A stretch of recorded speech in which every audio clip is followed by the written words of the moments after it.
तो दोस्तों, क्या बोर्ड एग्जाम में पॉइंट वाइज लिखना सही है? क्या हमें पॉइंट वाइज लिखना चाहिए? यदि हां तो कैसे, कहां लिखना चाहिए, किस सिचुएशन में लिखना चाहिए, और यदि नहीं लिखना चाहिए तो क्यों नहीं लिखना चाहिए, और यदि लिखना चाहिए तो इससे क्या फायदा होगा पॉइंट वाइज लिखने से। तो आज की इस वीडियो में मैं आप लोगों को कुछ टिप्स बताने वाला हूं कि पॉइंट वाइज लिखें कि नहीं लिखें, यदि लिखें तो कैसे लिखें। यहां मैंने ये 4 पॉइंट्स लिखा है। सभी विद्यार्थी इन चारों पॉइंट्स को देख करके जाइएगा कि किसको लिखें, मतलब किस क्वेश्चन को पॉइंट वाइज लिखना चाहिए, कब लिखें, किस सिचुएशन में आपको पॉइंट वाइज लिखना चाहिए, किस सिचुएशन में नहीं लिखना चाहिए। अगला है कितना लिखें, यदि पॉइंट वाइज लिखें तो कितना पॉइंट लिखेंगे, ये सबसे जरूरी होता है। और अगला है कैसे लिखें, और यदि पॉइंट वाइज लिखें तो कैसे लिखें। इन चारों पॉइंट्स को सभी विद्यार्थी देख करके जाएंगे।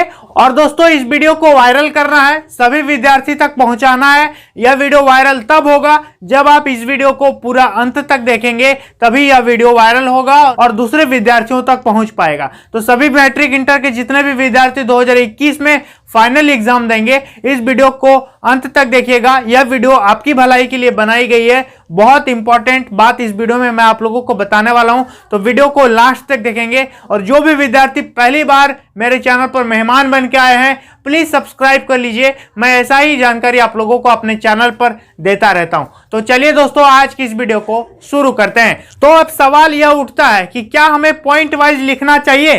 तो इसका आंसर है हाँ, बिल्कुल आप पॉइंट वाइज लिख सकते हैं, लेकिन वैसे जगह पर।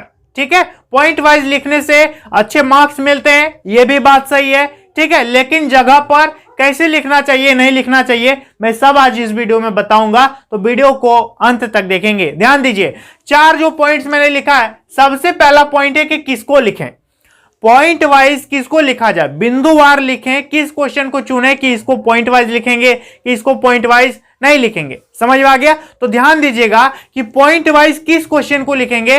अब यहां यह भी क्वेश्चन होता है कि मैथ में तो पॉइंट वाइज नहीं होगा। अब आ गया कि लेंस मेकर फॉर्मूला को प्रूव कीजिए, तो इस पे पॉइंट वाइज नहीं होगा।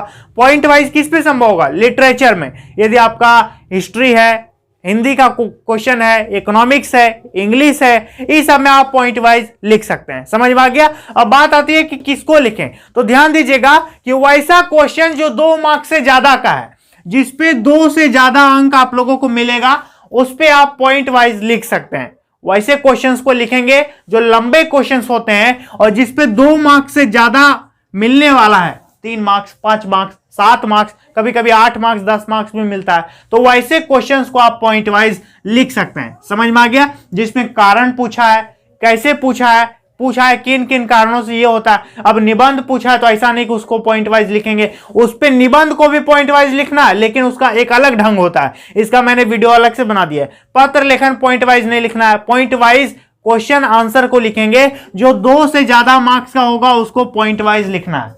यहां तक क्लियर है? लंबे क्वेश्चन को पॉइंट वाइज लिखेंगे। मैथ और साइंस इस सब में पॉइंट वाइज नहीं लिखना है। इतिहास, भूगोल, नागरिक शास्त्र, आपका हिंदी, इंग्लिश, इस सब सब्जेक्ट में आप पॉइंट वाइज लिखेंगे। पॉइंट वाइज लिखने से क्या होता है कि आपका उत्तर जो है आकर्षक देखने में लगेगा और अच्छा लगेगा, एग्जामिनर को पढ़ने में सुविधा होगी। समझ में आ गया? ये तो था कि पॉइंट वाइज किसको लिखें। ये मैंने बता दिया कि लंबा क्वेश्चन को लिखिएगा, लिटरेचर में लिखिएगा, और जिसपे 2 से ज्यादा मार्क्स मिलने वाला है उस क्वेश्चन को पॉइंट वाइज लिखिएगा। समझ में आ गया? तो किसको लिखें ये समझ गए कि लंबे क्वेश्चन को लिखेंगे और जिसपे 2 से ज्यादा अंक मिलेगा उसको लिखेंगे।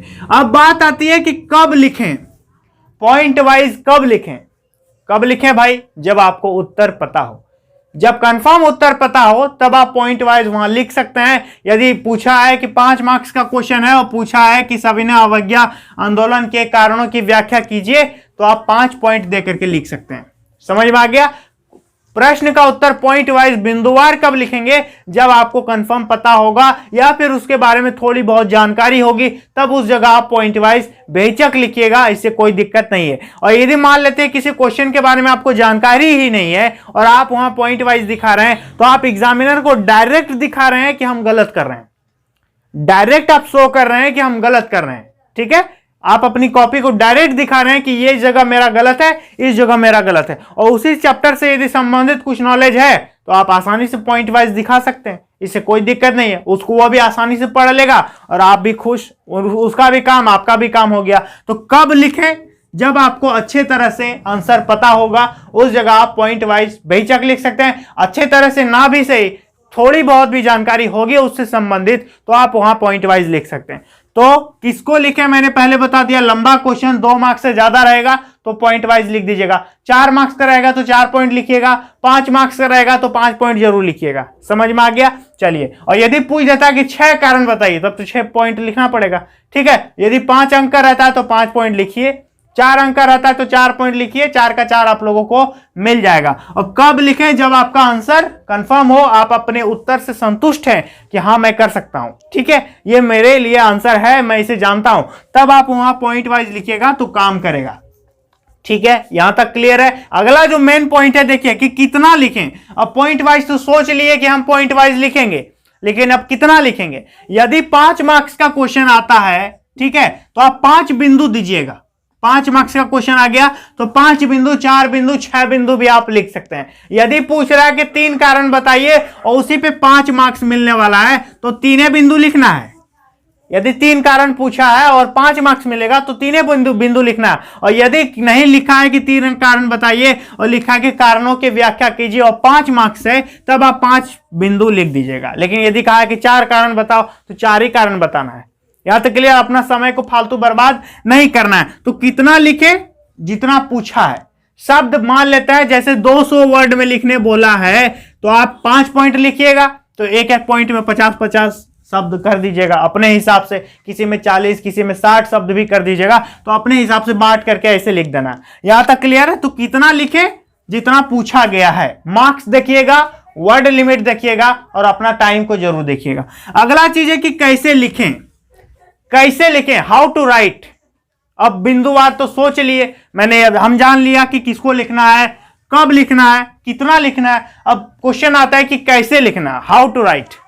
अब लिखें कैसे भाई? ध्यान दीजिए, लिखना कैसे है। मैंने आप लोगों को बताया था कि एक ब्लैक पेन और एक ब्लू पेन एग्जाम में ले जाना है, यहां बताया था मैंने। और यदि एडमिट कार्ड में लिख देता है कि मत ले जाओ, सिर्फ ब्लू ले जाओ, तो सिर्फ ब्लू ले जाइएगा, इसमें कोई दिक्कत नहीं है। तो जैसे कि पूछा है कि 4 कारण बताइए असहयोग आंदोलन को क्यों स्थगित कर दिया गया था, ऐसे कारण क्वेश्चन पूछ दिया। ठीक है, तो लॉन्ग क्वेश्चन का आंसर कैसे लिखा जाता है, इस पर मैंने एक वीडियो बनाया था, उस पर मैंने आप लोगों को बताया कि लंबा क्वेश्चन का आंसर कैसे लिखेंगे। सबसे पहले एक परिचय देते हैं, ठीक है, इंट्रोडक्शन, इसके बाद कारण लिखते हैं, मतलब पॉइंट बना करके, इसके बाद एक कंक्लूजन देते हैं। तो जैसे कि असहयोग आंदोलन को स्थगित करने का 4 कारण यदि पूछ देता है तो क्या करना आप लोग? सबसे पहले यह बताना कि असहयोग आंदोलन क्या था।